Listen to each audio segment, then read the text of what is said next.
First of all, I know you because we live in the same town and because we have somewhat similar backgrounds, which I find intriguing. I think most people just jump on with, oh, you too? And so, in your circumstances, you went to IWU, Indiana Wesleyan University, close to Taylor, and then went on to Taylor, which is my alma mater. Albeit I went to the Fort Wayne campus, but I met my husband through Taylor. And then also you went on to Princeton Theological Seminary. And for me, that is just fascinating. Hey everyone, I'm M.L. Reynolds, and this is Examined, a space to weigh what we think, question what we know, and trace the threads that hold our understanding together. Each conversation is an invitation to dig into challenging ideas and explore new perspectives, and hopefully come away seeing things a little bit differently. When Aaron and I were kids, there were these things called salvation bracelets. They were really colorful. And they created this nice little roadmap for how we could explain our faith to other people. Red, white, black, blue, yellow, everything meant something. And it proposed the idea that everything would turn out just fine. But faith, as it turns out, is not an equation. It's relational and messy. And when the world lobs boulders into a stream, waters shift. The current changes. So it is with relationships. In this conversation, Aaron and I talk about growing up as culture warriors, raised with a map and a mission and a clear sense of purpose. And when the map doesn't hold, what we've learned is that faith is less about control, more about encounter, and how we're changed by the people and the moments that brush up against us. Practicing resurrection, as it turns out, comes with more heartache than we bargained for.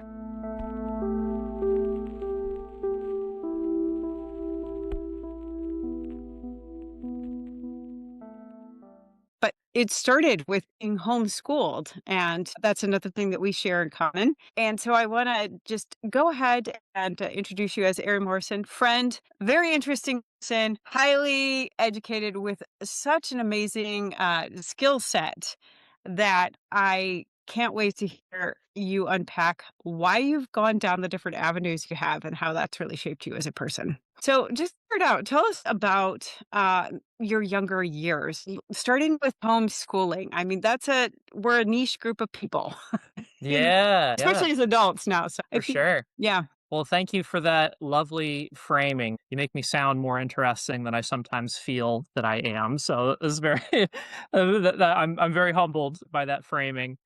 I think to start out, I think I'll start out with talking about briefly about my parents and how they came to faith, because that was my faith background that I grew up in is the faith of my parents. So both of my parents, both of them came from somewhat, I mean, I don't want to necessarily say broken family dynamics, but they had their insecurities and ways in which they did not feel loved by their parents or their family. And so those insecurities, along with, I think, general at the time fears about the end of the world in those Cold War times in the late 70s, early 80s, both of my parents came to faith in dramatic fashion, as they say in their own testimonials, and they really attached themselves to Calvary Chapel in the 80s. And so at that time, Calvary Chapel was the largest congregation in the county, and they were a part of the larger Calvary Chapel movement, which started out in California with a bunch of, as they say, hippies and people who got high on Jesus, as the phrase is popular there. And so non-denominational, evangelical, charismatic, so speaking in tongues, the word and work of the Holy Spirit. But interestingly enough, a little bit of constraint compared to other forms of Pentecostalism, such as vineyard churches, Calvary Chapel churches. If there was ever a work of the Holy Spirit where somebody would speak in tongues, there must always be an interpreter. I always kind of find that funny about Calvary Chapel compared to other forms of charismatic Christianity in that sense. And so, um, but yeah, grew up very much influenced by that theology and shaping of my background. And so as I was growing up, my parents had left Calvary Chapel because there was a church split, and one of those branches ended up at Harvest Fellowship. And so throughout the 90s, growing up, going to there, pretty much the same thing. Yeah. Same theology, same mindset. I can remember in the 90s being very much talk of the culture war, us versus them, us being um, the faithful remnant who is going to try to evangelize as many people as possible before the rapture. And I think my earliest political memory that I have is in 1997, when the Clinton Lewinsky scandal was nationwide. I can remember my parents just being very upset at Bill Clinton, and just kind of this signifier the morality is going the wrong way. And so that very much is kind of my first political memory. um and so this whole ethos of we need to um you know bring America back to God, through the culture wars, through creating an alternative kind of subculture and making that attractive, was very much the ethos that I was growing up with. I can remember on election night of 2000. I remember staying up late as a kid and watching the election results come in. And I stayed up till like 2 in the morning when Florida was finally called for Bush, and so there was this whole excitement in the house. Is like, oh man, God is back in control. George Bush has been elected, and all the morality has come back. All these kinds of things, and so yeah, I can remember a certain optimism at the start of the Bush year. We were past the immorality of the Clinton years, and so my upbringing along with that, I very much was raised to be a culture warrior. Like I always was attracted to history and politicians and presidents and military leaders. And so from an early age, like I felt like I wanted to do something big with my life. I wanted to do something noteworthy. And so my parents kind of encouraged that impulse of like wanting to get involved in politics and all that kind of stuff. And so I can remember in high school taking speech and debate classes. I can remember going to a program called Teen Pact in at the Indiana State House. So I think it was founded by Eric Miller, who was a one-time candidate for lieutenant governor, and he had this whole program for evangelical, and I'm assuming Catholic teens as well, to kind of come and be an intern or be a page at the state house and like learn about the inner workings of government. So I did that. I can also remember going to a Christian nationalist camp called Camp American near Angola, Indiana. And so I went there for a couple years, and that was, very much a kind of boot camp for like, this is the particular way to interpret the Constitution, and like this is the way the founding fathers kind of integrated Christianity into the founding of America. So that kind of idea was imprinted on me. And yeah, as far as homeschooling itself goes, I'm not sure how much of a stereotypical homeschooling experience I've had compared to others, in the sense that after eighth grade, my mother didn't really teach me on her own anymore. I was taught in homeschool co-ops all throughout high school. And so I kind of got some of the socialization associated with public schooling or private schools in that sense. So I was homeschooled K through 12 technically, but I didn't get necessarily a stereotypical homeschool experience after eighth grade, so to speak. I even did like extracurriculars like basketball and soccer and those kinds of things. So That's interesting. I mean, that's something that I encountered when I moved to the county. Those co-ops were beginning to form when I was homeschooled, a little bit before you, about a decade and a half or a decade or so. And now they're fairly common. Your discussion about, you said Camp America, right? Camp American, American. Okay. yes. Did you go with young people from all different educational backgrounds, or did your parents find out about this through the homeschooling movement? Because I had similar experiences, not the Camp American, but the going to the state house and also what you said about just being raised to be a culture warrior. Yeah, it was almost entirely other evangelical homeschoolers with the exception of, like, a small contingent of, like, Catholic school teenagers from Kentucky. So, in your experience growing up homeschooled, you're talking a lot about this experience of Christianity as an act of sort of culture engagement. Mhm. And I'm curious, you mentioned sort of the theology of your upbringing. Did you experience those things as being very closely related? Or was there a distinction made that this is theology and then this is how we live out our theology? Yeah, it's funny because I don't think I even heard the term theology until high school.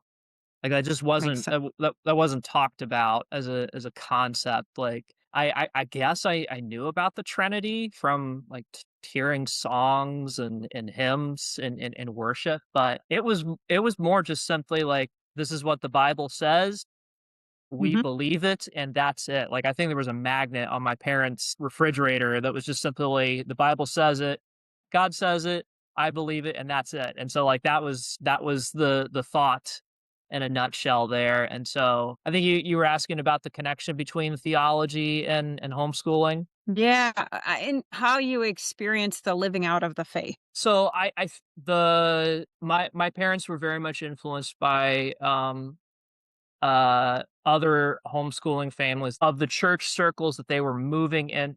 This whole idea of, we have to protect our children from the corrupt world. We have to be set aside for God and avoid all these corrupting influences.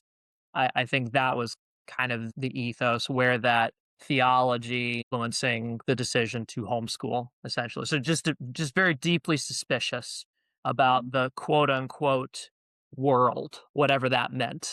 Did your family's influence have something to do with choosing Indiana Wesleyan as the place that you would go to college? Oh yeah, very much so. So when I was considering where to go for school, my plan was I was going to go to school, get my bachelor's, and then I was going to go on to law school, and then I was actually going to, like, join the military and be what's called a justice advocate general. So I was going to be a Mhm. JAG officer. I was I wanted to go to Notre Dame for law school, and then, like, my thought was I was going to start my political career at that point. So I knew I wanted to go to a Christian school, and I wanted to go someplace that was going to be far enough from home that I could kind of get away from my parents for a little bit, but not so far that I couldn't come back home on the weekends or whatever, or for emergencies. And so I just so happened to have connections to people who were going to Taylor and Indiana Wesleyan. And the whole reason I went to Indiana Wesleyan instead of Taylor, I'll never forget this. I went on campus tours at both places, and at Taylor, I can remember looking at what the students were wearing. They were wearing sandals and flops, and they had more of like a California cool vibe, so to speak. And so, being a very awkward, very image conscious homeschooler, I felt like I fit in more with the Indiana Wesleyan crowd than I did. Like, I wasn't cool enough for the Taylor kids was my perception at the time. And so that, and I had a really good interview with people who were in charge of the honors college at Indiana Wesleyan. That also was a contributing factor. So it's funny that I ended up going to both. I have degrees from both places. But yeah, that's the whole reason I went to Indiana Wesleyan, was like, wanted a Christian education, and it was just perfect. Had enough connections, and it was the right location for me. So You have a you have many degrees, pre-law, economics, and I'm missing something else that you have history from IWO? I almost had a minor in history. So Okay. I changed I was originally pre-law and history going in, and I Okay. switched halfway through because I thought economics was gonna be more, quote, unquote, "lucrative" for my future, so to speak, even though, like, history is the thing that I love the most. This is interesting because you have this, I'm gonna go to college. I was homeschooled. I'm gonna go to a Christian college. I'm gonna go on to become a judge advocate general. Mhm. I'm going to pick up a political career. The first time I encountered this was in high school through the Indiana Homeschooling Association, that we should go on to infiltrate the government, like our culture and society. Was that part of the communication? Was that in the mix? Yeah, you're nodding Oh yes. yeah, very much so, very much so. That was the whole idea. And so that sense of mission, that burden, so to speak, for good or for ill, that has driven a lot of my life decisions.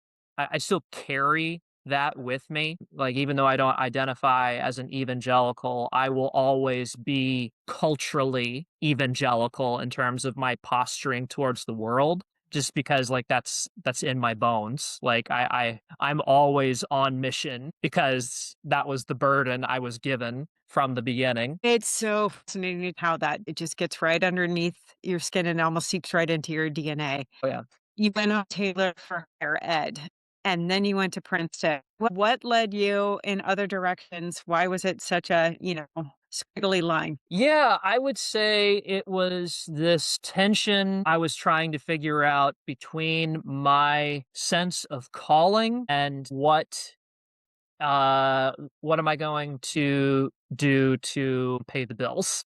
Mm. This Indiana Wesleyan was very much this time of thinking about calling, and if you're pick your major based on what your calling is, and you'll be in a good place in life. And so over time, I kind of had to decide that my calling is not necessarily my job description. I have finally, at a certain point, had to make a break with that. But for a long time, I tried to make it work. Like, I really, really wanted to be a theology professor. I really wanted to teach and mentor people in higher education settings, and I eventually had to let that go because of practicalities of what was going to be possible for me. But I think in a sense, I pursued those degrees as well because I didn't go to therapy when I should have. I just decided to spend thousands of dollars on more education, and so that's on me that I still pay the dividends of. Instead of choosing to go to therapy, I decided to get graduate degrees in theology and higher ed. So, I but wonder how yeah, homeschool kids have done that. I'm not kidding. Like, if I just learn more, it'll yeah, get better. exactly, exactly. So I'm trying to do a little bit better at the therapy part at age 36 than the first 15 years of adulthood. Well, good on you because I waited until 44. No, better late than never. So you gave up the political career, Mhm. sounds like, and Yeah. you decided, now I want to move into higher ed. I want to mentor people in higher ed, and that brings you to Princeton. Yeah, so the reason why I pursued a higher ed master's degree first was some of the people at Indiana Wesleyan who mentored me were higher ed professionals. And there was one guy in particular, Todd Ream, who is at the honors college there, Indiana Wesleyan. He has a master's in theology from Duke and then a PhD in higher ed from Penn State. And so I kind of modeled my ideal career after him, and I followed him to Taylor. He was teaching at Taylor right after I was graduating, and so he really, like, took me under his wing and was like, "Hey, Aaron, like, I know you're trying to figure out what you wanna do next with your life. Why don't you join me over here at Taylor?" So I did that, and then after that, I was a hall director at Nebraska Wesleyan for 2 years, but at the end of that, I really wanted to take the possibility of being a theology professor more seriously, and so that's when I applied and got accepted to Princeton. Well, I mean, that's an accomplishment in and of itself. And also, as a person who was like, maybe someday I want to do religion, but it turns out they don't pay you well with a religion degree. Yep. Which brings me back to tension that you talked about for yourself, I think is a realistic tension for so many of us. And that is, my vocation doesn't pay the bills. My calling doesn't pay the bills. We used to talk about it in terms of like, how do I know God's will? And of course, what we mean is like, is the rest of my life going to square with what I think I'm supposed to do with my spirituality? There's such a struggle there, I think, for so many evangelical young people. My question for you is, how did your faith evolve inside of that tension? And where did you start to see moments where your belief about how to be a Christian started to change? It was definitely my time at Indiana Wesleyan where the most transformation in the shortest period of time happened. Mm. So, couple key moments. Freshman year, for example, I was in an Old Testament class taught by Dr. Steve Lennox, and we had an assignment in that class where we had to compare this ancient Egyptian wisdom literature called the Wisdom of Amenemope with the book of Proverbs. And in that assignment, I learned that these two things were very, very similar. And in fact, even though the wisdom of Amenemope had been written several hundred years before Proverbs, Proverbs was word for word the same as the wisdom of Amenemope in certain sections. And so this kind of blew my mind as somebody who had, up until this point, been taught to be very suspicious of the world, that nothing outside of Christian truth sources can be taken seriously. I grew up, I couldn't even read the Harry Potter books. Like Harry Potter was anathema. But here in this assignment, if this pagan literature is being used by Solomon in Proverbs, then that means I need to take this whole idea of God speaking outside of quote unquote Christian sources more seriously. So that was a huge light bulb moment for me my freshman year that forced me to kind of reconsider maybe there's other wisdom out there beyond what I've been raised with. So that was a key moment. I want to say my senior year, when I was on a spring break trip with a professor and several other students visiting other Christian colleges. The professor told me a story about a young man who had attempted suicide because he thought that God would love him if there was one less gay person in the world. And I can remember hearing that as a senior and being devastated by that story and kind of forcing me to reconcile with this idea of, if I believe in a God of love, what would cause somebody to think in such a way that God would love them if they were not in the world anymore, just because of their sexual orientation. So that at the tail end of my time kind of also forced me to kind of rethink my own interpretations of the Bible and theology. So there you go. So there's two moments bookending my time. There's lots of other things in between that also influenced, but those are two big turning points, I think, for me. And then I would say throughout up until Princeton, I was very, very drawn to how Christianity is understood traditionally and historically, and kind of like this desire of like wanting to be more rooted historically as a Christian was very much influencing me from about 2013 to 2016. I had a very strong flirtation with the Catholic Church. Like I went through most of the confirmation classes, and I actually completed confirmation right as I was finishing my time at Taylor, and we opted not Catherine and I my spouse and I, we opted not to go through being confirmed Catholic because of one, my value and our value of valuing women in ministry and wanting to be in a space that was LGBTQ plus affirming. And so the Episcopal Church has kind of been our compromise of like really valuing tradition, being rooted in historic Christianity, but also having these kind of progressive social values. So yeah, I have been Episcopalian now since 2013. That was when I was confirmed, and it's been a great home for my faith. I think quite frankly, if either the Catholic Church or the Orthodox Church changes its position on women in ministry or LGBTQ plus rights, I would probably I would probably be Orthodox or Catholic just because like my liturgical sensibilities, like, yeah, I'm all about all the incense and all the smells and bells, and I will always, I mean, we talked about my icons earlier, like I will always have an affinity to old and ancient forms of Christianity. But at the same time, I'll talk about kind of my development in since Princeton, I've become a bit more cautious about tradition and about the role of tradition in a Christian while I was at Princeton, I was exposed to kind of the school of pragmatism. If you're Okay. familiar with like the work of John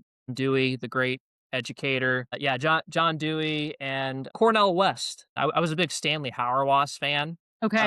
at Princeton. I still enjoy Stanley, but I started encountering concepts of Christianity that made me a little bit more cautious about putting too much value on the sacraments to form good people, so to speak. So to give you an example, there's a good book that was written several years ago about it's called The Danger of Christian Practice, and the author is escaping my name. I'll have to You can look it look it up. up later. But this professor, she her dissertation was on the prayer practices of plantation owners towards their slaves. And so like she read like a whole bunch of diaries of women who were plantation owners in the South. And in many of these diaries there are descriptions of like these women and these plantation owners teaching their slaves to pray to be better slaves, so to speak, like very much trying to use the sacraments in such a way to try to make them better slaves and to kind of prop up white supremacy in the South. And so I was introduced to that kind of critique at Princeton about um, being a little bit more suspicious of how devotional prayer and um, liturgical practices can form people um, to be not just people just as much as they can be formed to be just people. So like I love the Eucharist every Sunday. I'm all into it and it's very meaningful to me, but I'm more skeptical of just simply practicing the sacraments as being a means to a better society and a more virtuous body politic, so to speak. And I think that's probably one of the biggest legacies of Princeton for me since then. A kind of critique of like, don't put what Augustine thinks as being the final sovereign word on ethics and morality, so to speak. That's probably the best way to sum it up. So, and I love Augustine, but so That's fantastic and important to know. I think it took me a while to have that shine rubbed off after moving into the Orthodox Church because it felt like this was moving into such an Eastern experience of Christianity, more into the meditative, more into the quieting, more into the full sensory experience that you touched on.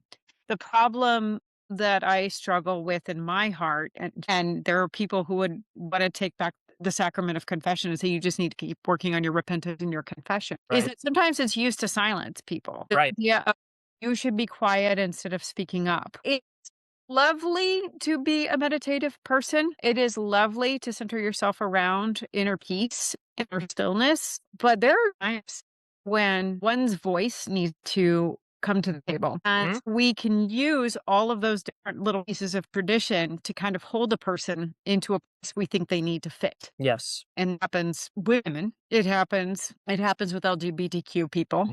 And it happens in a lot of other ways. And something that it took me a while to be like, not just be quiet on the basis of that. First of all, I have to ask this, scratching an itch here. We didn't become Orthodox until well after we left Taylor. Mm, However, I knew people who became Orthodox or went to Taylor as Orthodox Christians. I'm very mm. curious, what was the reception for you as you were shifting towards a more liturgical experience in an evangelical school setting? So what did other people think of how I was that direction I was going? How many of them weighed in? Maybe they didn't. Yeah, I think in general people were supportive. I did not among my peers, I didn't really encounter that much resistance or like that much worry necessarily. I got more pushback from my parents and people from back home because they were seeing on Facebook how I was changing and so they were all wondering like what's wrong with Aaron? Like why is he all of a sudden so excited about denominationalism and all that. So yeah, no, they were pretty supportive at Indiana Wesleyan, which I'm grateful for. As a person who's homeschooled and really wanted to please my parents, like, it was important to me to do that. Very hard to have that sit down conversation, said, "Hey, we're going to leave this non-denominational background." Our church, I've described it as being charismatic and somewhat Pentecostally. It's closer to Calvary Chapel, although we never affiliated. So it was really hard for my parents to accept that Mm. experience, and that impacted my faith. Would you tell me a little bit about what it was like to tell your parents? I don't know how you unpacked that, and then also how you resolved the differences over time. Oh man, still very much a work in progress. Yeah, it admittedly, um, and I'm okay with this being on the record. Like my parents and I are not on talking terms right now. Like Okay. things have kind of devolved in such a way um post 2020 5 that yeah, the things have never been worse between my parents and I, which is really sad and hard for both Catherine and I. But yeah, I think initially going back to 2013 when I was confirmed in the Episcopal Church, um, they just found it strange, and they were fundamentally uncurious about what was happening to me.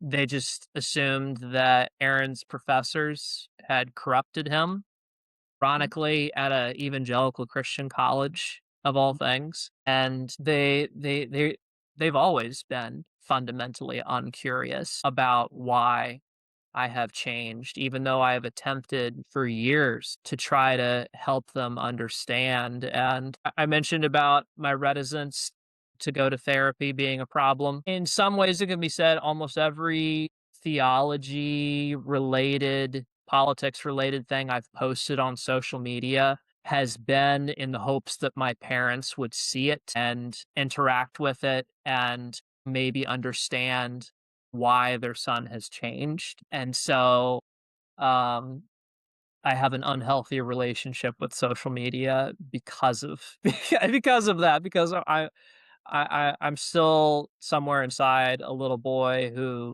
wants his parents to understand him and love him for who he is and not as a projection of themselves. So I'm trying to get better at grieving that, at dealing with that insecurity. So yeah, so it's not resolved. It's not I think the biggest thing I'm trying at this point to help my parents understand is that their son didn't die when he went to college. They didn't lose their son when he went to college. That if anything, much of who I am, the seeds of which were planted by my parents. Like my parents taught me that faith is the most important thing. Mhm. Jesus is the most important thing. And so I have taken that to heart my entire life. And what has happened is that love of Jesus and love of the church went in a direction that they neither had the imagination nor the intention that it would end up this way. Yeah, I wish they could see that. I wish I could make them see that, but they can't. There's So so much grief in that, and you're not alone in that experience. When you said the thing about social media, that's so familiar to me. It's like we're setting up flares, right, just begging for you to ask the questions so that we can have the conversation so that when we walk away from each other, we still know, hey, you did the right thing. The things that you thought were most fundamental remain fundamental, right, even if I express them and practice ways that are unfamiliar to you. right. That's a good thing to grieve. It's a good thing to take to therapy. I kind of want to move into your modern experience right now as a Christian in the Episcopal Mhm. Church. You're very active at your church and contributing in a lot of different ways. How do you live out your faith right now? How does it feel most real to you? Yeah, I think my spirituality is most connected to my awareness of history. History has been my way into God. My sense that the world is haunted by stories, that every inch of this plane that we walk on is haunted with stories of dreams, of hopes, of fears, of people who have grappled with what it means to be human. And so as I am aware of these stories, I am aware of the presence of God. And so, if anything, as I've gotten older, that sense has gotten more acute. Awareness of history, it informs my obligations to the people around me and what I want my spiritual and prayer life to be. So, going to my remarks at the vigil, if anything, that was kind of my clearest statement at this stage in my life of what my how I view my spirituality, that it's very much tied to my relationship with the dead, and that the dead are not simply dead, but they have um an active and critical role in our lives today. So that informs my prayer life, that informs, um, how I go about my spirituality daily, both informally and formally. So, just for since we haven't really talked about vigil, you spoke at a really powerful vigil for not just Alex Petty, but ostensibly, but 9 people have been killed in encounters with outside of detention. More have died in detention. This was a vigil locally open to the entire public, and you posted your remarks on Facebook. You spoke to the nature of prayer. You spoke to many things. In fact, I would love your permission to include that in the show notes, if that's Yeah, of course. Yeah. because there's a lot there to consider carefully and maybe revisit a couple times Mhm. in thought. You spoke about the way that prayer changes us, and I Mhm. thought that was incredible. So let's kind of go back and talk a little bit more about your preparation for that particular talk, because I think it does illuminate so much about how you live your faith at this present moment. What were the things that, as you were getting ready, that you were the books that you were reopening, the moment, the history that was coming up inside of like the background of your mind, and you're like, I need to bring these to the table. Yeah, I want to talk a little bit about a lady named Dorothy Soul. So Dorothy Soul was a liberation theologian who taught at Union Theological Seminary in 1970s and 80s, and is credited with coining the term Christofascism, Wow. actually. Back before, Jesus and John Wayne, back before we had all these publications on Christian nationalism, Dorothy Soul was talking about it in the 80s. So um, Dorothy Soul has this quote at the beginning. A book of hers called uh, Introduction to Theology. And if you'll excuse me, I'm going to pull up the exact quote because I want to get this right here. But yeah, Dorothy Soul is a person that I want more people to be familiar with. She coined Christofascism. She was also German. Like she was a young girl during World War II and was in Bavaria during the height of World War II, and she was also very important in anti-nuclear armament movements in the 80s as well. You can't escape that kind of history if you've seen it. Exactly. Um, yeah, here's the quote. And so this is from Thinking About God, and it's in answering the question, what is Jesus Christ for us today? And so she says, according to Christian doctrine, Jesus Christ is the Redeemer of the world. The Greek technical term for teaching about Christ is Christology, the logos about Christ. I add the words for us today, which frequently occur in the ecumenical world, to the question, who is Jesus Christ? And the awareness that not all Christians agree on the today or the for us. Many concentrate on the eternal Christ. Indeed, they use Christ to distance themselves from their own history. In saying for us, Christians in the ecumenical world want to go beyond those who would only accept a for me. To understand that, we must keep in mind the fundamentalist trends in Protestantism, which make their central theme a personal relationship to a personal Savior and Redeemer, and cultivate a spirituality in which the question, what significance Jesus Christ has for me, completely swallows up the other question, what he means for the whole created world conceived of historically. And so she goes on to say, I want to demonstrate that once again by using my national identity as an example. One of the factors governing my life is the history of my people. And by people, she's talking as a German. Belief in Christ concerns our whole life and does not draw us out of history into a private salvation history, but connects us more deeply and unavoidably with the others around us. It is clear that Auschwitz would not have been possible without Christianity. Christian anti-Judaism and modern anti-Semitism are part of my heritage. In this responsibility for what I have inherited and for what I am handing on, I understand my life. The acceptance of Jesus binds me to others,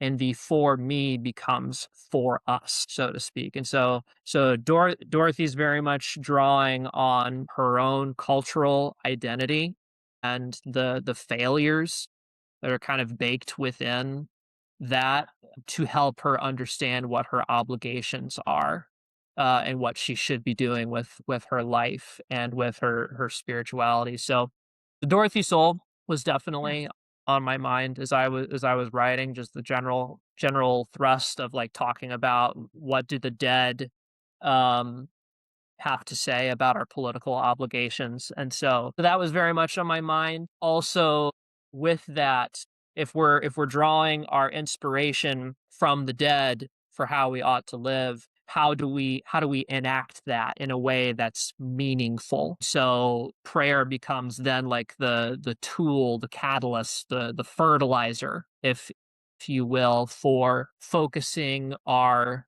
attention on what our obligations are, because our attention is a finite thing.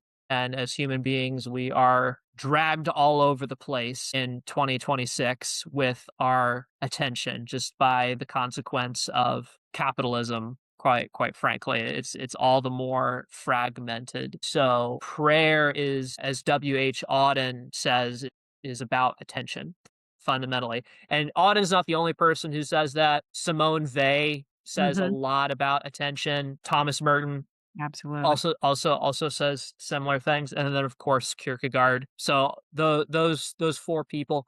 Howard Thurman and the Black Christian tradition, he's also another one who says similar things just from his own Black Christian experience. So all of those people are thinking about the connection between how we become moral people is in part by how we focus our attention. And prayer is an important part of that. And that prayer is not simply words that are being said in a religious setting, but that whensoever we kind of lose our ego, when our ego kind of loses our grips and we're concentrating on like a truth, a great work of art, or maybe a beautiful geometry problem if you're mathematically inclined, so to speak, that is in its way forming our attention in such a way and forming our will to be that. Doesn't necessarily, again, going back to the danger of Christian practice, prayer by itself doesn't make you a good person. You could be an awful person and do a lot of prayer, which is why I think like that connection to like the knowledge of history is critical. There's a difference between somebody who's praying for the liberation of others and then prayer for to make your slaves better slaves. There's an ocean of ethical difference between those two kinds of approaches, and it's really, really crucial to remember that. So yeah, so that's why be justice formed, be justice informed, but then use that prayer, that fertilizer, that tool of prayer to then make you a more just person. So like they're mutually supporting each other in that sense. I love what she said in there about us instead of me. Yeah. One of the things that stands out from my formative years becoming an Orthodox Christian was a book called For the Life of the World. Yeah. Great book. Okay. I can't remember if it's Alexander Schmemann or if it's John Bear, but it's on my shelf back It's there. Schmemann, yeah. Schmemann. And Schmemann really got into the heart of that a lot in his teachings, that we needed to be thinking about our broader connection to the rest of the world. All that we were doing is for the salvation of all of creation. It wasn't even did by just who's human and who isn't. And that it comes through her prayer. So you brought up another really good point in terms of tension, because and the difference between good prayer, ethical prayer, and unethical prayer. Mhm. The notion of whether or not we're praying toward the life of the world. So Mm, much of that has to be about letting go of our own ego, about our own dispassion, right. or detachment from ourselves for the sake of the other, or the sake of the good and the beautiful Mhm. in that respect. We're coming up on Great Lent. It's such a great message for the experience of Lent. And I Mhm. wanted to kind of drive to that area a little bit. What does that whole season mean for you as an Episcopal? And how does that help you live out your faith? Yeah, yeah. I mean, Lent, and I like telling people that Advent is also a penitentiary season as well, just as much as Lent is. But I view Lent as this great invitation in time to kind of re recontextualize and re-critique our own spiritual categories or attempts at spiritual categories. That yeah, it's an invitation of undoing and reforming. I want more people to practice Lent. I want more people to think about it and incorporate it into their. This season coming up on Lent is one that brings up a lot of turmoil. And it's because there's so many paradoxes that are involved in that. And I think you just Mhm. hit on that it is a breaking down and reforming. And if anything else, as we go through this season, one of the best questions we can ask with our attention and pose to God and ourselves is Mhm. what do you want broken down and what do you want to reform? I thought of something about Lent that Yeah. I do want to share about, because this has been a critique of Christianity that's been important for me. So, like Friedrich Nietzsche, his great critique of Christianity is that it is a slave morality. In other words, for Nietzsche, Christianity has this tendency to make us repress the parts of ourselves that are good and beautiful and true. So Nietzsche was very worried about kind of the Stoic impulse in Christianity, this kind of dying to self, which I want to talk about the example of Simone Weil very, very quick, because I love Simone Weil, but I think her life in some ways is also a critique of some of the dangers I think we can approach the Lenten season with. So Towards the end of her life, she refused to take care of herself. Like, she starved herself because she wanted to be, in solidarity with people who were suffering Mhm. overseas, and then she ended up dying. And so one of my theology professors, a lovely woman named Ellen Cherry at Princeton, she talked about Simone Weil as kind of a cautionary tale of how Christians can kind of unintentionally fulfill that thing that Nietzsche was worried about how Christians can embrace suffering and self-flagellation to a point where we can lessen our own dignity, I guess, in a way, or where we can impose that on other people. And so I think of Simone Weil and Nietzsche's critique in the sense of how I approach Lent, that yes, it is a deconstructing, yes, it is a denial of my own impulses, but at the same time, I don't wanna go so far with that I'm not also embracing the parts of me that are life affirming and that I encourage that in other people. So there you go. So there's a thought about Lent and It's a huge devotional spiritual context. life. Yeah. Every time I approach it, all the Orthodox, sometimes I ask my husband, "Why do we be so extra?" And Right. the pushback that we get from, our fellow Orthodox is, A, don't look at, the person next to you and fasting, and B, let's be gentler on ourselves. Is fasting just to, like, wear yourself down, wear yourself out, prove yourself moral. It's not doing spiritual work within you. It would be better for you to just not get angry at your neighbor. Yep. Just practice that. Exactly. Yep. Or, many people will just say, I'm sign on social media.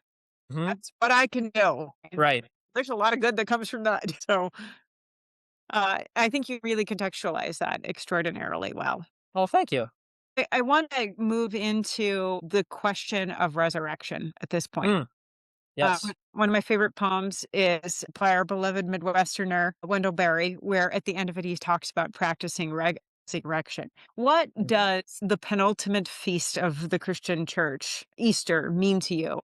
And how does that help you practice resurrection? Yeah, it means for me that death is not the end, that the final power, final sovereign power in this world is not death, but resurrection, second life, that out of the ashes at our lowest point in humanity, that goodness can break forth. Yeah, I when I think about why I am a Christian at 36, that my answer to that question has changed in all sorts of ways over the course of my life. But I think at this stage, I'm really motivated by the idea of God through Jesus valuing the body and valuing it in such a way that there's nothing wasted. There's nothing that is left behind, but that it all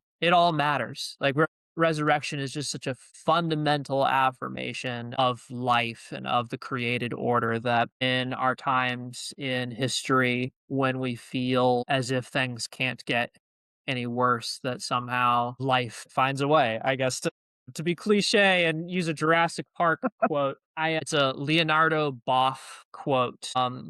He's a Brazilian liberation theologian. He says this: "The resurrection of the crucified Jesus shows us that it is not meaningless to die for other human beings and God. In Jesus' resurrection, light is shed on the anonymous death, on all those who have lost out in history while fighting for the cause of justice and ultimate human meaningfulness." As one author suggests, the question of resurrection is rightly posed from the standpoint of insurrection. The resurrection tells us that the murderer shall not triumph over his victim. That's awesome. We talk about trampling death by death, and really it robs the power, not Mhm. just from the tomb, but from the murderers themselves. Right.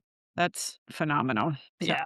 So yeah, that helps keeps me going. So yay, very affirming.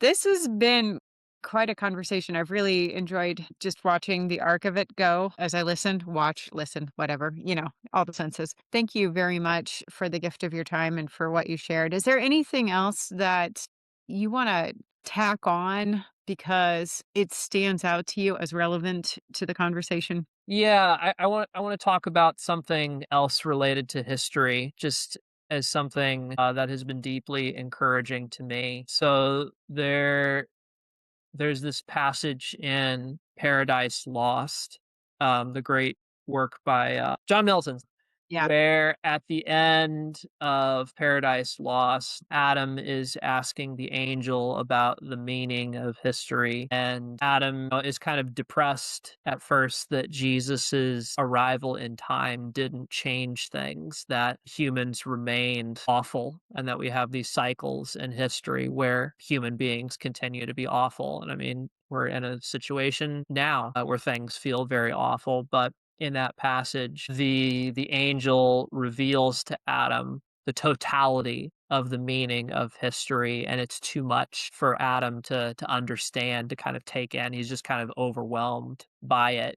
And at the end, he kind of talks about just the importance of faithfulness and of ultimate trust in the power of God's love working through history. That yeah, there are questions that we're not going to understand about the meaning of our lives this side of eternity. But if anything, that should embolden us on the basis of history to trust all the more. Yeah, so I wanted to mention that as a coda for our time together. It's great because with the icon of Julian of Norwich behind you saying, all be well and all manner of things will be well. Sometimes it's hard to say that, and sometimes it's really helpful to say it in the face of all of this. Is also not something I can apply my control issues to. Yep. Said once, it's important to remember that success is not one of God's names, but faithfulness is. I'm going to throw a little side chuckle in here. I was like, at some point, Martin Buber has to come up in this conversation. Yes, yeah. That's awesome. And a great way to end. Success is not one of God's names. Yep. That's awesome. Thank you very much. I really appreciate it.